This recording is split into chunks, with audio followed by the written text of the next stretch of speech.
Back here in the sports lounge, lights and all here, looking at the 2011 NFL mock draft here. We just made our first 5 picks. Did Blake, you heard what the panel there had to say about them. As we go to pick number 6 now, we got Cleveland. New coach. You got Mike Holmgren going into his second year. This is his first year. Well, second year as a GM. Mike Holmgren's second year, and saw what he did last year. What does he do this year? You know, the thing is, with the new coach, going to Pat Shurmur now, they're getting rid of Eric Mangini's 3-4. Yeah. So transitioning to that 4-3 defense. And this was actually one of the tougher picks for me early because I could really see them going Julio Jones, the wide receiver out of Alabama, get that, that big target for Colt McCoy, give him that number 1 option. But with changing that defense over to a 4-3 now, there are very little pieces on that defense. And you could talk about a Nick Fairley here, defensive tackle out of Auburn, could fill a great spot. Talk about Robert Quinn, the defensive end out of North Carolina, a guy that hasn't played in a year. I went with Robert Quinn because this guy, many don't know about him because he hasn't played in a year at North Carolina. But as a sophomore, the guy was electric at defensive end. I think he'd be the perfect fit for him. You have him going 6 here, even though he didn't sit out a year. Let's say he would have played last year. Where would he have gone then? I mean, he was a top 5 pick, in my opinion, after his sophomore year. I mean, that's how good he was. And I think if he would have maybe not repeated that, but even been in the ballpark, I think we could be talking about him going number 1, number 2 overall. And I think his not playing in a year is dropping him, in my opinion, to 6. I mean, that's how good he is. We have San Francisco here at 7.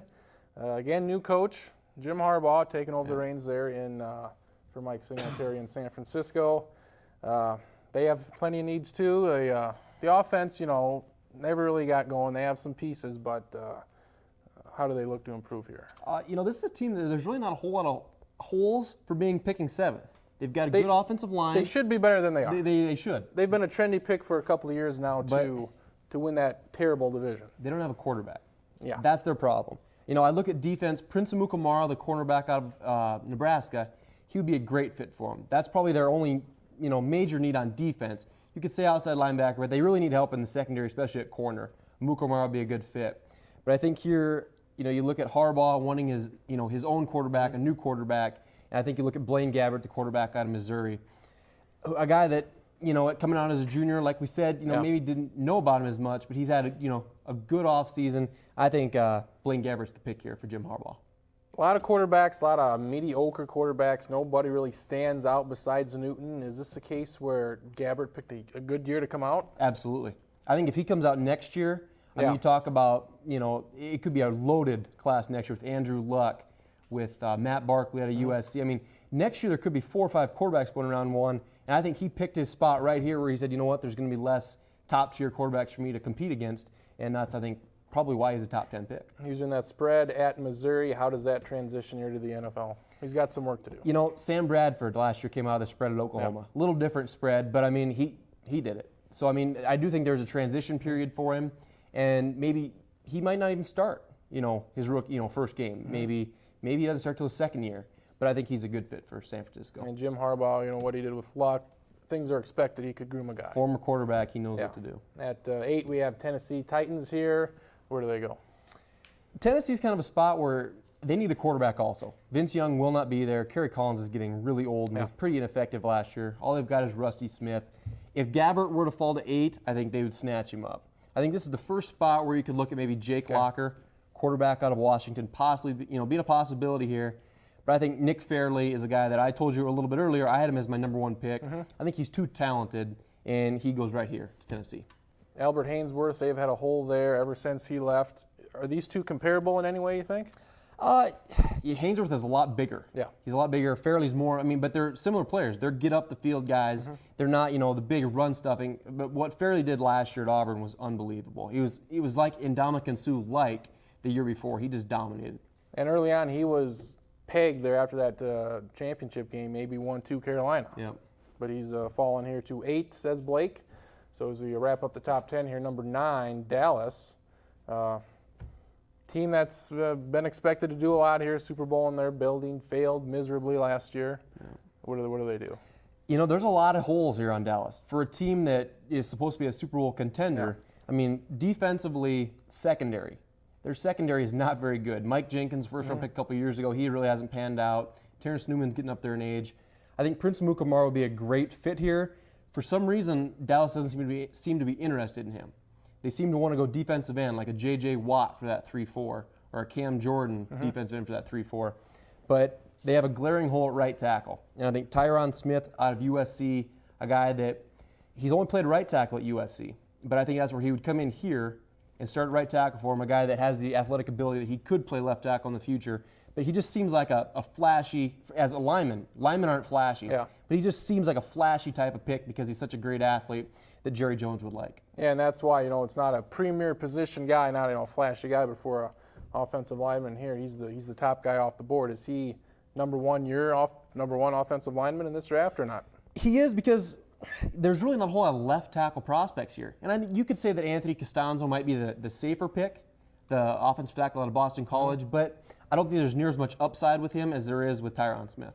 Is this a lower level draft for the offensive lineman? Maybe there's not a couple franchise guys, as you mentioned, at left tackle, but there's maybe some guys that could be solid players from there for 10 years. Right. I think this is definitely, it's a down class. It is. It's not like a Jake Long. There's no Jake Longs. There's no Joe Thomases, Michael Orrs. Although Michael Orr fell, those were all premier prospects, and there's really none of those this year. And number 10, we have maybe the most interesting pick in the entire first round at Washington here. Filling out my mock draft, this is where I hit a snag. Washington, Dan Snyder, they could go any number of ways. There's really no consensus where they go. Right. You could go Julio Jones, wide receiver out of Alabama, because they have a huge hole at wide receiver. You could go defense. You could talk 3-4 defensive end with J.J. Watt, Cam Jordan. You could even talk Amukamara here at corner. I think Mike Shanahan wants his quarterback right here. And I think Jake Locker is a guy that, while I don't think he deserves to be a top 10 pick by any means, I just see him as a Mike Shanahan type of guy. And people have him pegged as being a top 10 to 20 pick. I think this is just the perfect spot for Jake Locker. And McNabb, we don't expect him to come back next year with Washington. He will not be back. I think, they probably re-signed Rex Grossman, but Mike Shanahan wants his guy. And there was rumor that last year, if he would have came out Locker as a junior, they would have considered him at number 4. Yeah. So to get him at 10 here, I think it's a perfect pick for Washington. Jake Locker, one of those guys, physically has it all, except the one knock on him is accuracy. Why do people think they can fix that? You hear guys say that coaches have egos, and the thing about Jake Locker is he has everything besides that accuracy. And they think maybe in the Mike Shanahan offense, you're going to get him outside the pocket, roll him out, and that kind of suits him better. Because he compared him to Jake Plummer here back in Denver when he had Plummer over there. Yep. Top 10 is done now. We'll turn it over to Stacken here, see what he thinks. Jake Locker, the third quarterback to go here in the top 10, says Blake. All right, well, I think as we have to kind of wrap things up here on the top 10, biggest surprise, I think Jake Locker going 10 to the Redskins, don't you think, Marcus? Yeah, I would say him going 10 to the Redskins is the pick, and like Blake said, he's got all the skills. He's a good runner. He's a good smart guy. Has the big arm. He's not very accurate at all. And I think, Washington had a lot of choices, and Locker was going to go in the first round, but I think 10's a little high regardless of the team. Yeah. Yeah, I agree. The best defense pass-wise he played against last year was Nebraska twice, and both times he was significantly under 50%. Yep. And obviously everyone in the NFL is going to be far better at pass defense than Nebraska was last year. The 49ers getting Blaine Gabbert at 7. I think it's an interesting pick. They obviously could use a quarterback. Alex Smith is not getting the job done. I think Gabbert, similar to Newton, is kind of a boom or bust guy coming from that spread offense. He had a high completion percentage, threw for a lot of yards, was very accurate, didn't necessarily get a lot of touchdowns in a very pass-happy system when he threw about 50 passes a game. I think that's a little bit of a red flag. But, if anyone's going to teach a quarterback how to be great in the NFL, I think it's going to be Jim Harbaugh. Oh, and like Travis said, that at 10, Washington, that's where the first real surprise could be. Jake Locker, according to Blake, is going to the Redskins at 10. We're going to take a short break, come back. When we return, picks 11 through 15, the Houston Texans are on the clock next. When you return, you're watching the Sports Lounge, the NFL Mock Draft Special.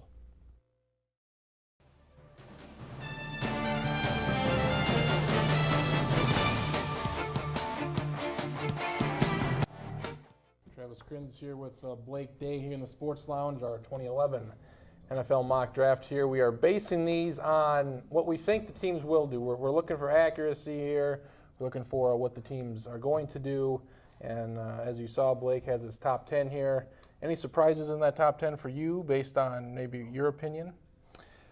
Yeah, I mean, I don't think Jake Locker is a top 10 pick, as we said. I mean, that's one of those things where what should they do? You know, they shouldn't take Jake Locker. But I think that's really about the only pick to me. You know, I think everything else makes a lot of sense. Number 11, Houston Texans. They got the pick now. Offense, not a problem. Matt Shaw, great passing game. Andre Johnson, all of that. So do they go defense here? They do, and they're transitioning with Wade Phillips into that 3-4. They don't have an outside linebacker. You know, they got Connor Barwin, a guy that, you know, I'm high on him, but that's one guy.